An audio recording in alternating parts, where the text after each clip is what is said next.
Okay. Ooh, that at least proves I've got that bit right. Okay.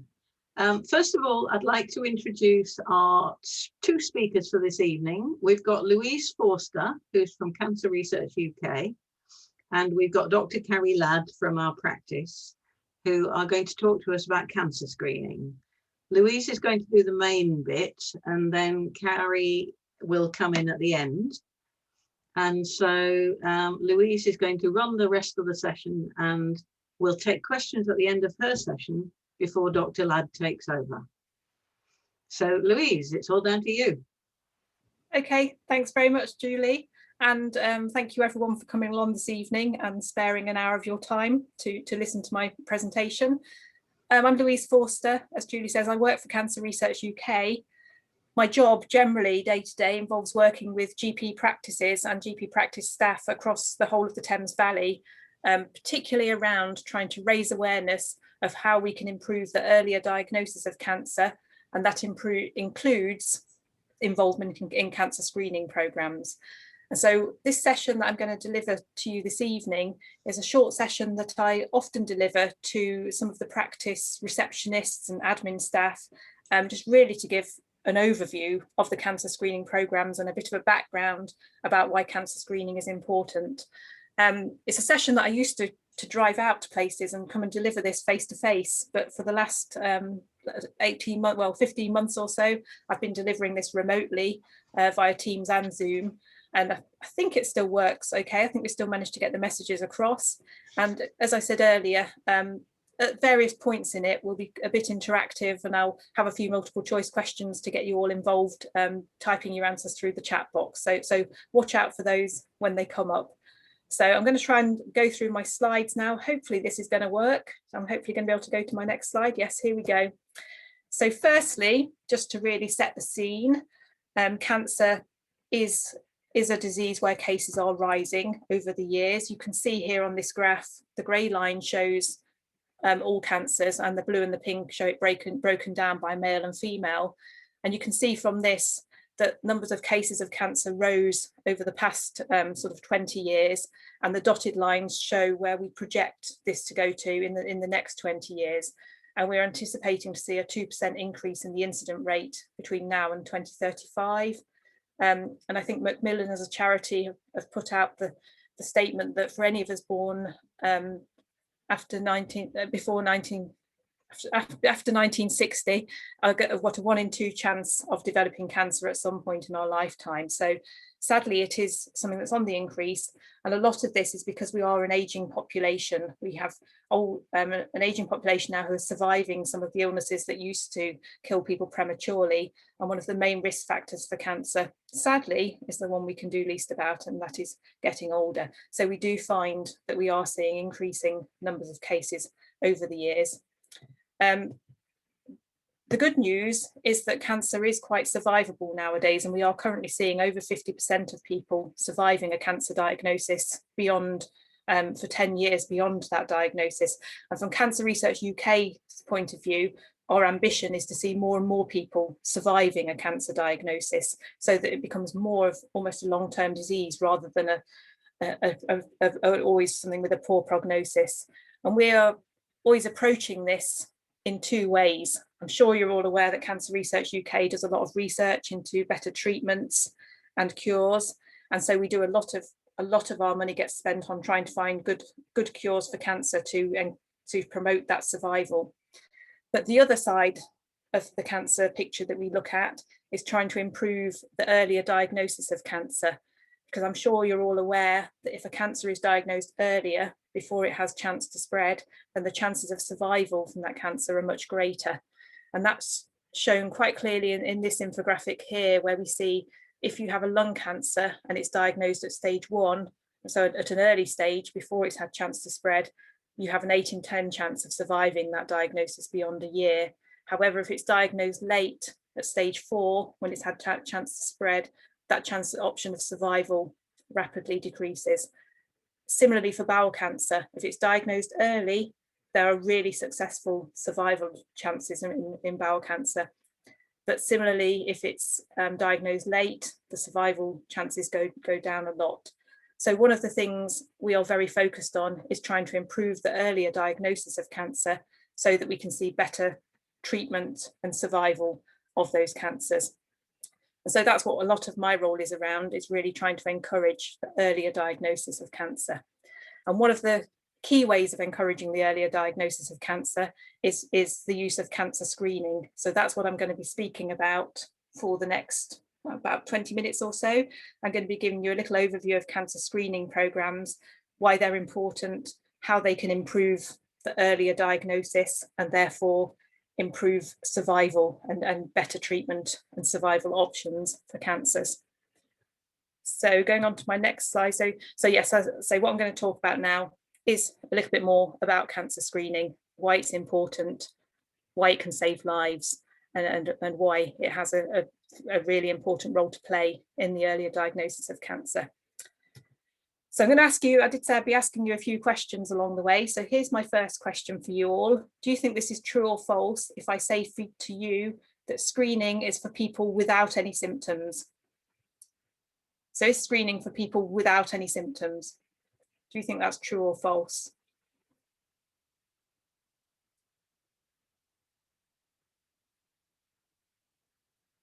Any brave souls willing to give me an answer? I've got a true, which is, yeah, I've got another true. Someone saying false. Oh, we've got a 50-50 here. We've got some true, some false. So I've got another true. So I will now show you the answer. So the answer to this one is it is true. So screening is for people without any symptoms. So what screening is really is a way of detecting disease, detecting early signs of disease in people before any symptoms are even apparent. So if someone actually has got symptoms, they shouldn't be waiting for their screening appointment. They should be going to see their GP. But the purpose of a screening program is to run a test on everybody in the population within a certain age group, just generally healthy people, everybody in that population age range, to see if they might have some sign of early cancer. I'd say so it really is a thing for everybody, not just people with symptoms. So it's a general population screening tool. Just to say a little bit more about how this works. So screening effectively works a bit like a filter. It targets a specific population or group of people. So for the cancer screening programs, they target people within specific age ranges. And I'll be talking about those specific age ranges when we talk about each of the screening programs. So everyone within a certain age range will get invited to take part in the screening program. So for example, for the bowel screening program, it's everyone between the ages of 60 and 74 will be invited to take part. Everybody of that age, as long as they're registered with an NHS organisation, they'll be invited to take part. And the screening process effectively acts a bit like a filter. So most people who do that screening test are unlikely to have the condition, and they will just pass straight through the filter. They'll be sent a negative result. They'll be told everything's fine, just wait until you're next invited to screening, everything's fine. And there will be some people along the way whose results from that screening will suggest that they are more likely to have cancer. So they will be kind of effectively caught in the filter. They'll receive a positive test to the screening program, and they'll then be invited for further tests to determine if they have a cancer or not. Because what the screening is doing is picking up a sort of a little alert system that person might have the cancer, and they therefore need to go off for further tests to be investigated. So that's the sort of background around just generally the context of screening in anything. I mean, I'm going to be talking about cancer screening programs, but we have screening programs for many other things in health services. But I'll be focusing specifically on the cancer screening. But screening as a whole works exactly through this process. Let me try and get my next slide. It doesn't seem to want to. The slides don't seem to want to click on. Oh, here we go. Right, another question for you now. How many national cancer screening programs do you think we have in the UK? Do you think we have 2? Do you think we have 3? Or do you think we have 4?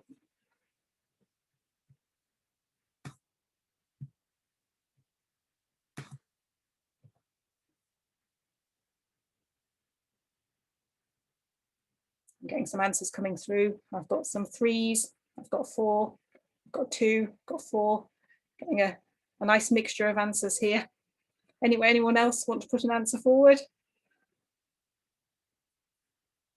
Got another 3. I think 3 is in the lead at the moment. So I will go through and show you the next slide if I can. I don't know why my slides don't seem to be, there we go.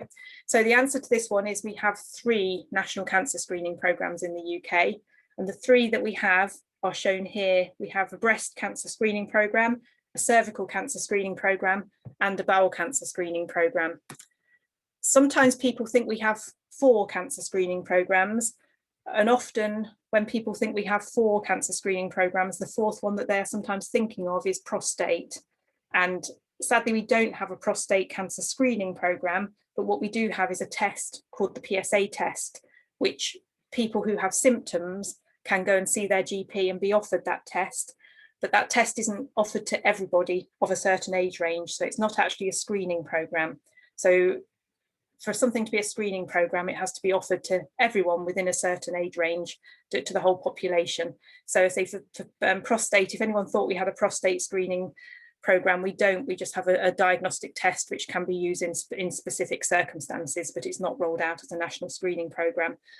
Sometimes people think we have a lung screening programme, and sadly we don't at the moment, but there are a few pilots going on in certain parts of the country, testing out particularly whether screening smokers for lung cancer can help to detect lung cancer earlier. It's a huge piece of research going into that at the moment, and we hope that maybe in the future there might be a screening programme for lung cancer, but it's not there yet. So we do have the 3. We have the breast, cervical, and bowel.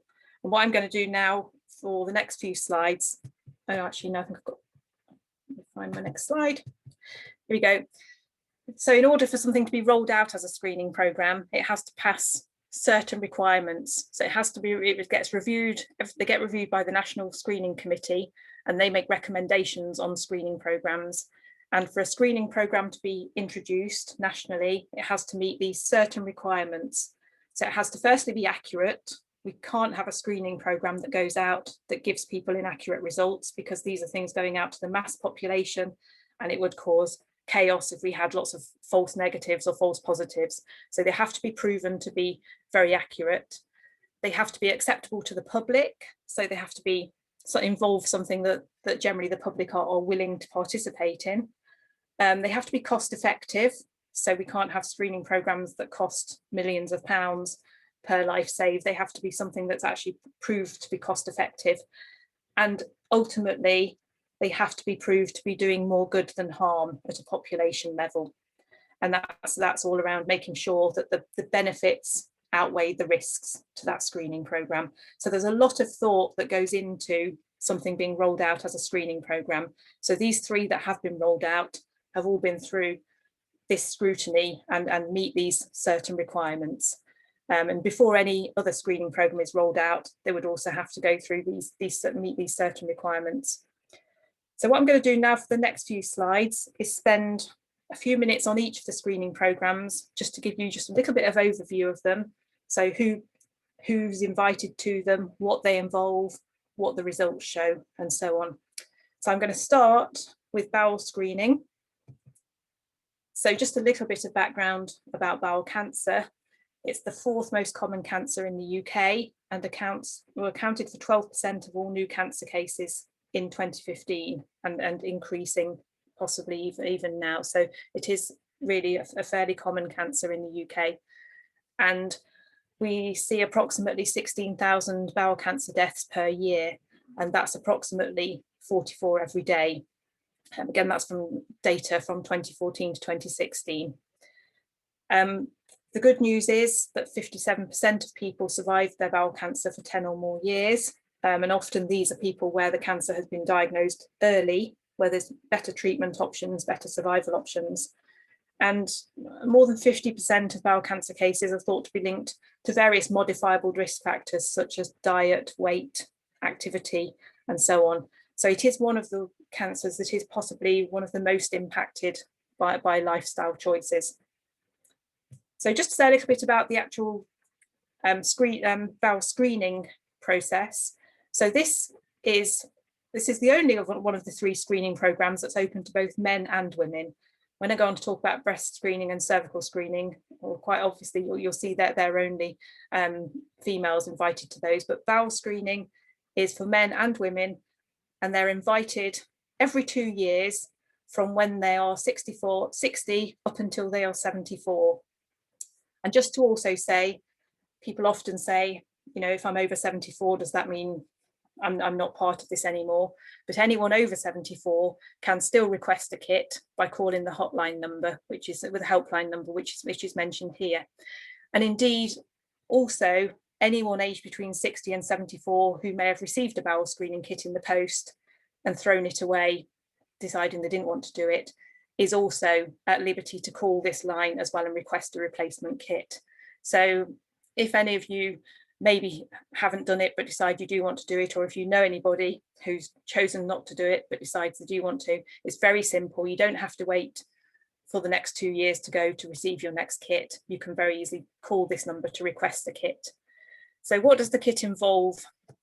Some of you might have seen this kit previously. Some of you might have received them in the post and taken part in this program, but it's called a fit screening kit. And I'm hoping some of you can see me on the camera here, and you can see I'm holding a fit screening kit up in front of my face. So if you can see me, you can see the little kit, and it's effectively a little plastic pot with a lid like this, and you can screw the lid off, and inside, again, I'm holding this up to the camera, there's a little stick inside the pot with a tiny brush on the end. People have said it's a little bit like a miniature mascara brush.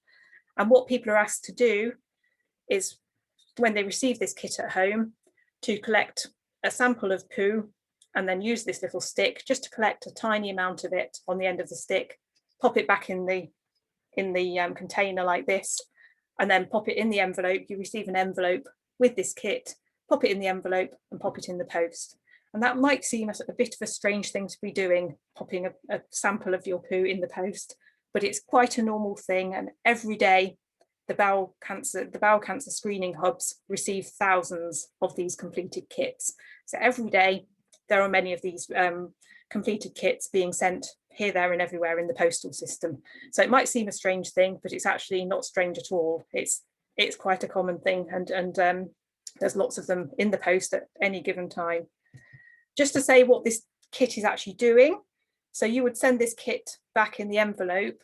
It then gets sent to the lab, and in the lab, what they'll be looking in this sample, it'll go into a machine, and the machine will then be analysing that sample and looking for microscopic amounts of blood in that sample. So I'm sure you're all aware, one of the main symptoms of bowel cancer is blood in the poo. And often by the time if you can see that, sometimes that might mean you might have cancer, but it could be more developed. But what this is looking for is tiny traces that you wouldn't even see with your naked eye. So it's looking for microgram type levels. Just to say, the last line at the bottom of here is quite important. This test itself doesn't actually diagnose bowel cancer. What this test is doing is just saying you have blood in your sample or you don't have blood in your sample. And if you do have blood in the sample, that's just an indicator that it might be cancer. It still might not be cancer because there are several other reasons why there could be blood there. But this is a bit like, as we talked about at the beginning, with screening being a bit like a filter. The majority of people will pass straight through. Some people, this will show a little signal that maybe you just need a further investigation to see whether it is cancer or to rule out cancer. So I'm just going to say a little bit about what happens to the results for this. So there's 3 potential results, and the vast majority of the bowel cancer cases, so for every 100 of these samples that get returned to the lab, around 96 of them, so 96% of those samples come back as normal, i.e. no blood detected. So you'll receive a letter informing you that you've had a negative result, and then you need to do nothing until the next 2 years when you're invited for the screening programme. Or you could have a result saying that the test is unclear and you might need to repeat it. And that's usually because there's probably not enough sample or it's just not been collected correctly. So you might get sent a repeat test to redo. Or around 4% of the results, so in around 4 out of 100 of these samples, they might detect blood in the sample, and then you would receive a call from a specialist nurse to discuss and arrange a colonoscopy, and that colonoscopy is to then find out, is that blood that's been found related to a cancer, or is it related to something else? And for those 4, so 4 out of 100 might receive a result saying blood's found, and generally, statistically wise, from those 4, around 3 of them will then receive an all clear, saying after the colonoscopy they'll say there is no cancer, but possibly one in the 4 will receive a diagnosis of cancer. But the positive thing is, if it's been diagnosed through the screening program, the hope is that that cancer's been diagnosed early before it's had chance to develop any symptoms, and therefore in a better place to have better treatment and therefore survival options. So this kit really can effectively save your life if it finds a cancer, and it finds a cancer that's so early that you wouldn't even have known it was there. So it is a very powerful little test, really, that can have huge implications on a cancer outcome. So it's really important, and a really quite a simple test to be diagnosing cancer earlier. It's also now used, this test is also now used as a diagnostic test in some cases. So sometimes if people go and see the GP and they might have symptoms that they're concerned about, could be bowel cancer, this test is also sometimes offered as a diagnostic test, sort of to see whether you would need to go on and have further investigations. So that's the bowel screening programme. I'm just going to now say a few words about cervical screening. So again, just a little bit of background about cervical cancer. It's the 14th most common cancer in women, and it is on the decline. So a few years ago, it was the 13th most common cancer. It's now dropped to the 14th most common cancer. So we're seeing fewer and fewer cases year on year, which is great news, that we are seeing less and less cases of cervical cancer. And again, fairly good news on this, really, that 63% of women will survive cervical cancer for 10 years beyond a diagnosis. And again, that's vastly improved if it's diagnosed early. Virtually all cases of cervical cancer are caused by the human papillomavirus infection. That leads to around 99.9% of cervical cancer cases are caused by that infection. And really the positive news story around cervical cancer is that for the past probably 10-15 years, 12 to 13-year-olds have been offered a vaccine against the HPV virus. It used to historically just be offered to girls. Now it's offered to both girls and boys. And this is a vaccine which protects against the particular high-risk types of HPV. So it doesn't protect against all cervical cancer, because there's many different types of the human papillomavirus, a bit like we're all aware at the moment that there's many different types of a coronavirus too. So there's many different types of that infection, but this vaccine protects against the most high risk type. So it protects against around 60 to 70% of cervical cancer cases. So if someone's had the HPV vaccine, they are at much lower risk of cervical cancer, but not zero risk. So they should still go through the screening programme, but they are at much lower risk, which is one of the reasons why we are seeing cervical cancer declining over time, because we've got much lower risk in the population now, thanks to the vaccination. Just want to say a little bit more about cervical cancer, what it involves, cervical cancer screening, and what it involves and how it works. So women aged between 25 and 49 are invited every 3 years. Then beyond that, women are invited every 5 years until the age of 64. So it's a much shorter treatment window in the younger age ranges. And this is because cervical cancer does tend to be more of a cancer of that younger age group. So as we get older, beyond 49, you would only be invited every 5 years. And then after the age of 64, no longer invited for the cervical screening programme. And it uses a little bit like the bowel screening programme. It uses a tiny brush to collect a sample of cells from the cervix. And it collects some cells plus also a swab. And initially the swab is now sent off to be analysed for human papillomavirus. If human papillomavirus is found, then the sample of cells will be sent off to be investigated to see if there are any abnormal cells. And if there are any abnormal cells found in those samples, you would then be invited again for further investigation, a bit like in the bowel screening instance. You've invited them for further investigation, which would be a colposcopy, where they would look in more detail at those cells. And in this case as well, it can identify cells before they turn cancerous. So it can identify sort of pre-cancerous cells, which can then even be removed during the investigation. So it effectively can prevent cancer, cervical screening, because it can find cancers before they develop, and those cells can then be removed. So again, it's a very powerful tool for preventing and improving earlier diagnosis of cancer. So I think that's all I was going to say about cervical cancer, so cervical cancer screening. Just going to move on to say a little bit about breast cancer screening. So again, just a little bit of background about breast cancer. It surprised me when I started in this role that around 150 cases are diagnosed every day as breast cancer. It is, I say it's the most common cancer. Breast and prostate are quite head to head, being the most common cancers in the UK. So again, breast cancer, around 150 cases every day. And there are around 11,400 breast cancer deaths in the UK every year. The positive news about breast cancer is that 78% of women survive for 10 years or more beyond that first diagnosis. And a lot of this is because it is generally a cancer that is diagnosed early, partly because we have this screening programme, and also partly because it's one of the cancers where the symptoms are probably more obvious. So people can more often feel a lump in their breast than they would be able to feel, say, a lump in their lung or a lump in their bowel. So because it's more of a surface level cancer, it's generally the symptoms are more obvious to find, plus the screening programme as well really helps early diagnosis. So we do find a lot of cases of breast cancer diagnosed at an early stage, and therefore good treatment options and good survival rates. A bit like I said with the bowel cancer, 23% of breast cancer cases are thought to be preventable and linked to some of the lifestyle choices.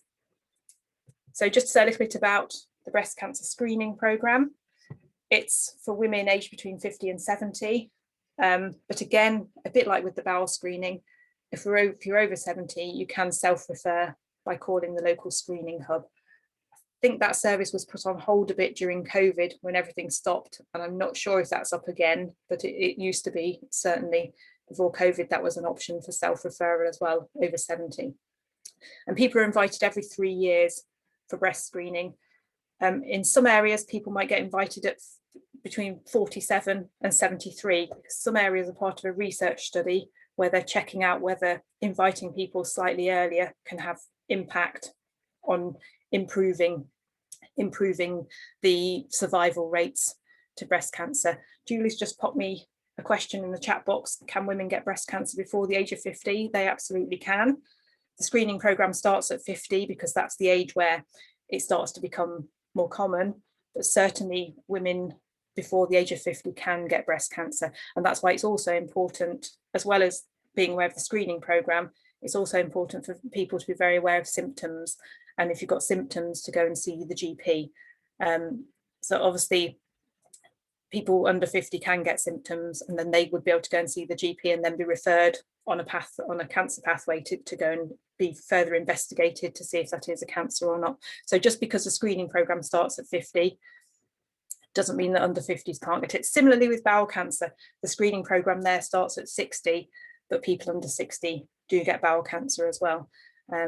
So the screening programme ages are set because they're generally the most common times that people get it, but there is also before people lower than that age. I see as well a question, do men get breast cancer? And yes, understand 1%. It is a much smaller amount. I did used to know the actual figures, much smaller amount of men than women that get breast cancer, but it is something. Obviously they don't have a screening programme, so again, if a man has it, it's all around finding symptoms and going to the GP about that. Just say a little bit more about what the test involves. A lot of people are aware of breast cancer screening. It's a mammogram, which is effectively 2 x-rays of each breast. and it's carried out at special clinics or mobile breast screening units, and they are always manned by female members of staff. So that's important for people to be aware of. Sometimes people don't go because they're not aware of that fact, but it's always female members of staff manning these units. And anyone who's missed their appointment, obviously you get invited every 3 years. If you miss your appointment, you don't have to wait 3 years to get invited again. You can always contact your local breast screening service, whose number would be online. You just have to search your local area and breast screening service. It will come up. There'll be a number you can call, and you can rearrange your appointment at any time for a time that's convenient to you. And just a little bit about the results for breast screening. A little bit like what I talked about with the bowel cancer screening test. What we see here, every time for every 100 women who are screened, generally 96% of them will have a normal result. And again, a bit like with the bowel screening, the stats work out that around 4%, 4 in 100 are called back for further tests. And of those, 3 are generally found not to have cancer, because the mammogram is only really just seeing if there's a lump in the breast. It's not saying whether that lump is cancerous. So if you get invited for further investigation, they would then be looking in more detail to see if it is cancer or not. And of those 4 in 100 that are called back, around 3 would be found not to have cancer, and around 1 would be found to have a cancer. So 1 in 100. But again, what we like to think from this, with it being a screening programme, you hope that it's then identifying that cancer very early before any symptoms have appeared. So again, generally, if it is identified through screening, you would hope that there's better treatment options and survival prospects. All 3 of the screening programmes were impacted a little bit by COVID. So last March, when we went into lockdown, all 3 screening programmes did stop for a while, and there was quite a backlog developing, certainly for the breast cancer screening. They all started up again last summer, and certainly cervical screening continued within general practices throughout really the whole time really. So breast screening programmes stopped for a short while in the first lockdown, but have continued ever since last September. They continued all through the next lockdown, and so they are slowly sort of catching up on the impact of having been stopped for a few months. The bowel screening programme stopped for a short while too, but is now up and running again. There used to be another bowel screening programme called Bowel Scope, of which people aged 55 would get invited for a sigmoidoscopy. That was also stopped during COVID, and it's thought that that probably won't start up again. But what they are hoping to do over the next few years is reduce the age of the bowel screening test down from 60 to 50. So that's the thing really to watch this space for. At the moment, it's only offered to people who are 60 and above, but in Scotland, it's actually offered to people who are 50 and above. So the aim is over the next few years in England to bring that bowel screening age down to around 50, just so that we're not missing a huge group of the population who could potentially still have cancer. So that's something really to watch this space for over the next few years. And cervical cancer stopped a little bit in the first lockdown, but generally it was maintained at practice level, and a lot of the GP practices have continued doing cervical screening throughout the last year. But I think there has been a slight dip in uptake, but I hope to bring that back on track again. I've just got a few questions now to make sure you've all been awake and listening to me. So just a few quick fire multiple choice questions before we end. So firstly, what age does the bowel cancer screening programme start at the moment?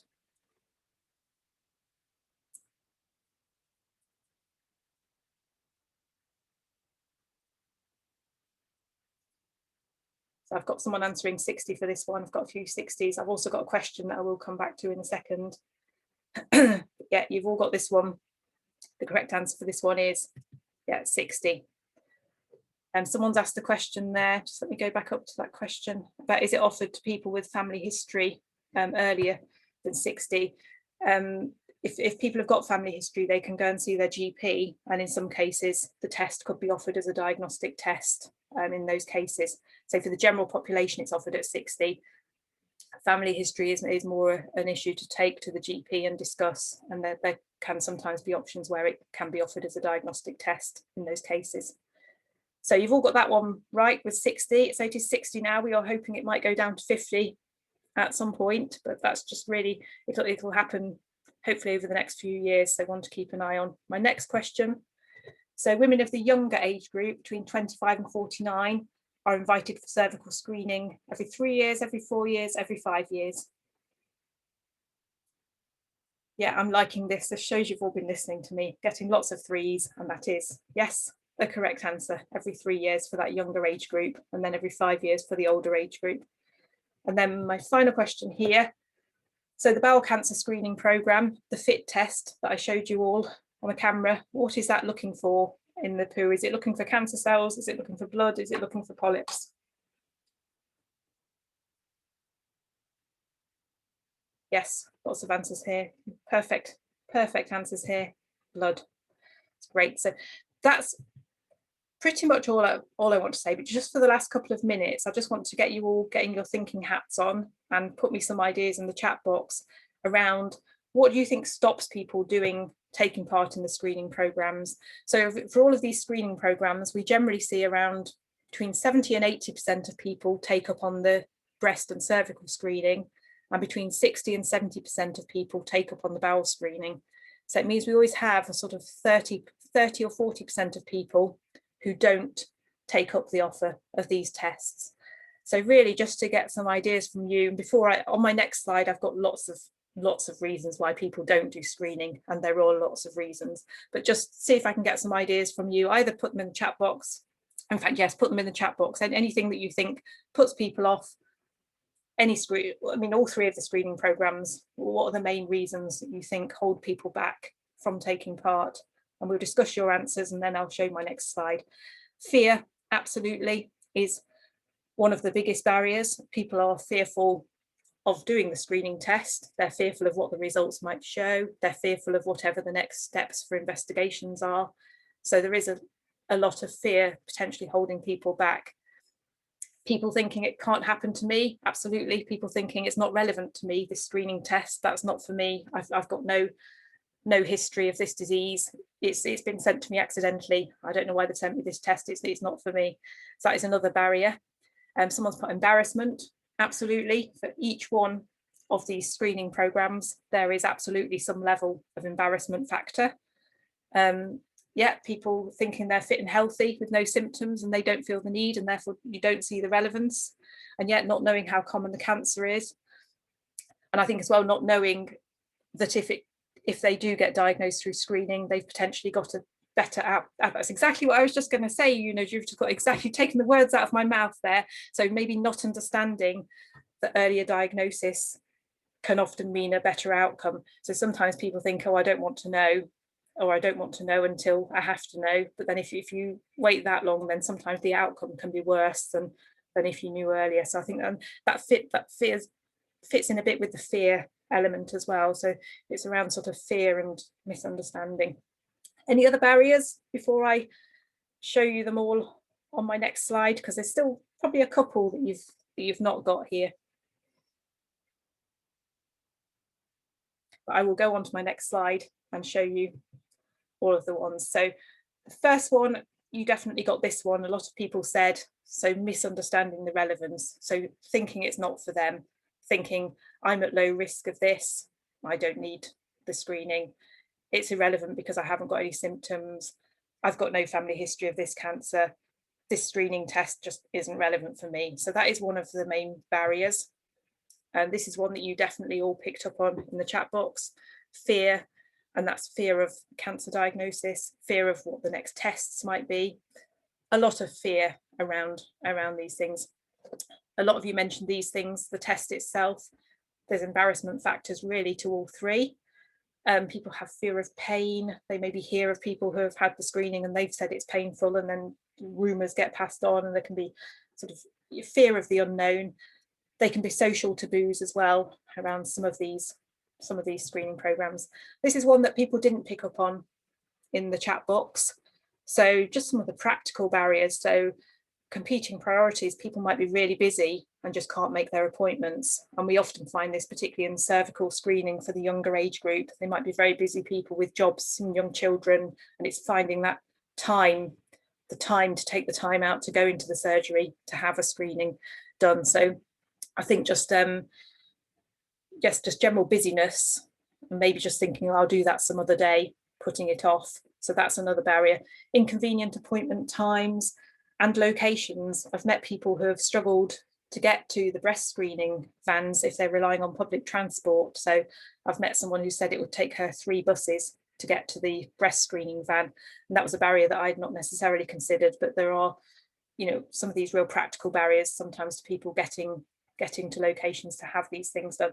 Disabilities, so people with physical disabilities and mental disabilities can also really be a huge barrier to the screening. Plus also beliefs related to ethnicity, culture, and deprivation. There's certain population groups where uptake of the screening programs is lower, and sometimes that is around cultural issues. So for my final 2 minutes, because I realise I've talked for a long time, is there anything that you can think of after having heard what I've said today? Are there any messages that you're going to take away in your lives, in your jobs, any messages that you can take away to try and do your own little part in the job of improving screening uptake?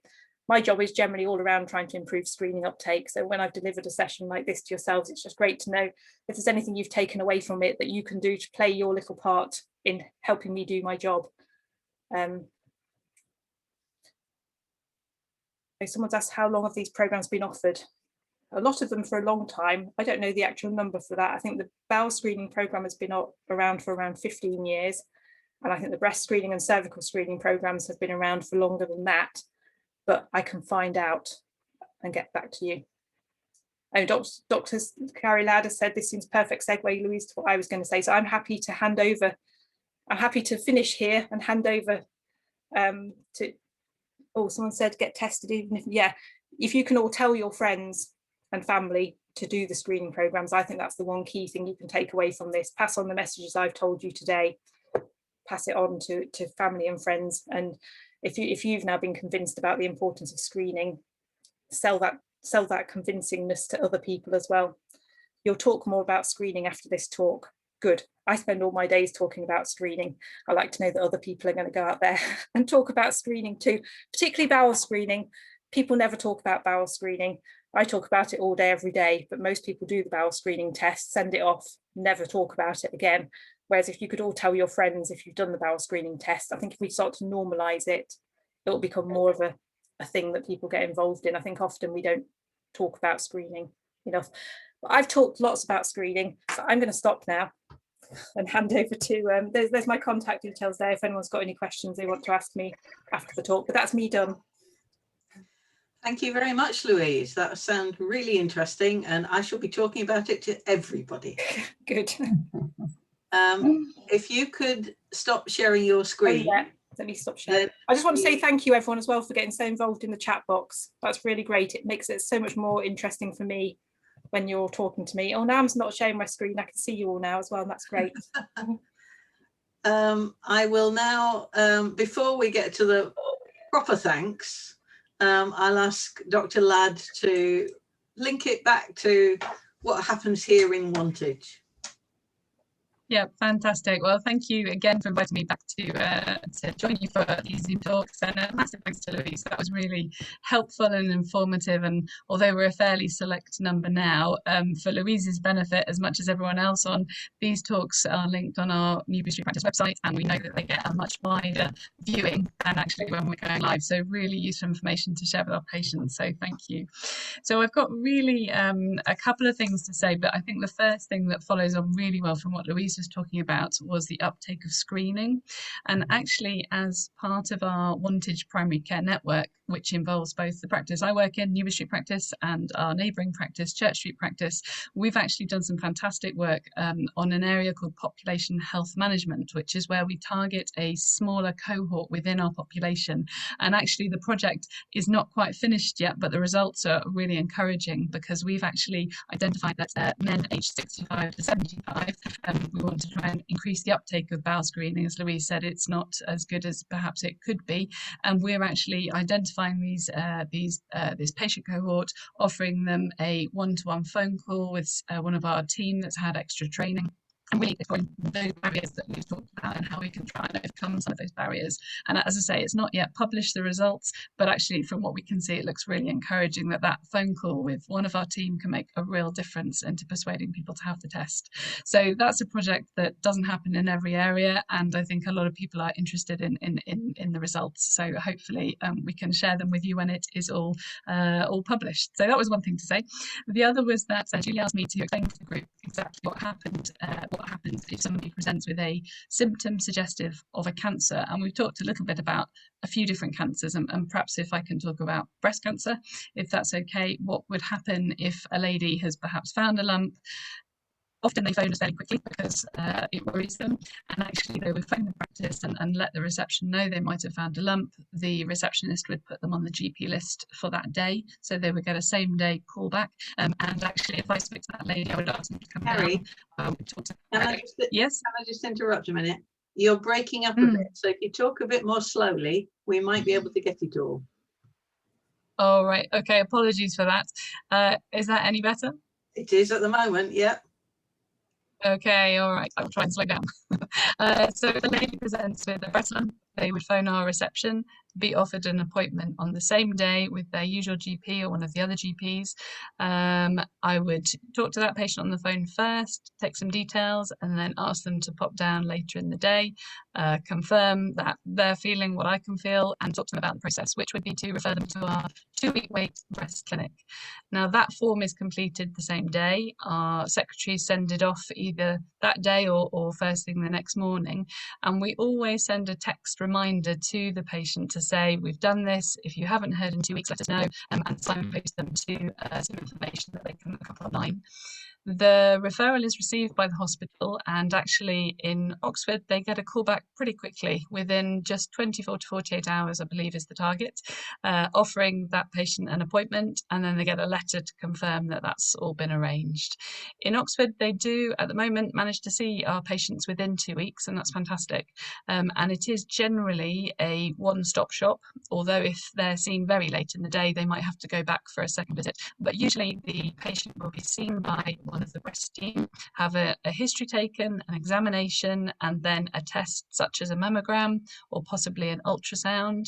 They sometimes offer a biopsy of a lump if they think that's appropriate, but when the patient leaves that clinic, they usually have a good idea whether it's anything that needs further treatment or not, or investigation or not, and then those results get sent back to the GP to file in the patient's records, and if the patient does need further treatment, then the hospital will arrange that. So it's something that we see, unfortunately, not infrequently, but I know that many of the group here won't have experience of the process, but that's what happens with all red flag symptoms that warrant a cancer referral. So not just breast lumps, but if people have symptoms suggestive of any cancer, that's still the route that we would use. So I hope that's useful.